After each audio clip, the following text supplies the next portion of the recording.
ലക്ഷദ്വീപിലെ പെൺകുട്ടികളെ കണ്ടന്റിന് വേണ്ടിട്ട് ഓരോന്നൊന്നും ഇടരുത്. ഞാൻ നിന്നെ ചതിക്കുന്നതാണ്. വാക്കായിരിക്കണം. ഞാൻ ചെയ്തിട്ട് തെറ്റാണല്ലേ? നാട്ടിലത്തെ ഒരു ചെങ്ങായി ചോദിക്കാന് ഈ അന്ന് ബൈക്കിൽ കയറ്റിക്കൊണ്ടുപോയ ചെറുക്കനെയാണോ ഈ കേട്ടോ? നീ എന്ത് പറഞ്ഞു? ഞാൻ പറഞ്ഞു ഓനൊരു തന്തയാണ്. തന്ത വളരെ സുന്ദരിയായ ഭാര്യയും വളരെ ചെറുക്കനെ കാണിക്കും. പ്രായം പറയില്ലട്ടോ. ചിത്തൂര് 24 വയസ്സുണ്ട്. 24 വയസ്സ്. അതിന് എങ്ങനെയുണ്ട് ശ്രീഭൂതരം ഞങ്ങളുടെ നാട്? പച്ചപ്പ്, ഹരിതാപം, അങ്ങനത്തെ റേഷൻ കട, സൈക്കിള് അങ്ങനെയൊക്കെ ഫീൽ ചെയ്യണ്ട? എങ്ങനെയുണ്ട്? എന്നാലും എനിക്ക് ഇത്ര ഫാൻസ് ഉണ്ടാവും നീ വിചാരിച്ച അവിടെ?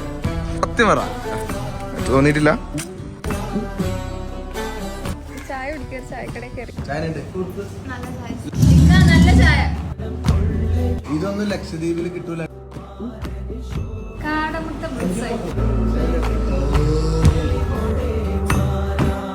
എന്റെ അഹങ്കാരായിരുന്നു നിന്നിവിടെ എത്തിക്കാന്നുള്ളത് കേട്ടോ.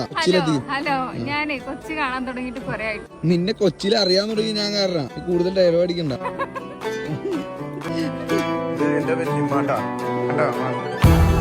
ഞാനാണ് സത്യം പറഞ്ഞ വെള്ളം കുടിക്കൂല. എന്താണെന്നറിയോ? ആ കടയിൽ നിന്ന് പുളിസയും പത്തിരിയൊക്കെ കുത്തി കയറ്റിട്ട് ഇനി എങ്ങനെ അത് കുടിക്കണെന്ന് ഞാൻ ആലോചിക്കണം. അവിടെ കടല്, ഇവിടെ ഞങ്ങളുടെ പാടം. കേരളം സുന്ദരമല്ലേ? ഇനിയെങ്കിലും പറഞ്ഞു ഞങ്ങൾക്ക് ലക്ഷദ്വീപിലെ പെൺകുട്ടികളെ കേരളത്തിലെ ആമ്പിള്ളേർക്ക് എല്ലാം ഒപ്പുണ്ട്.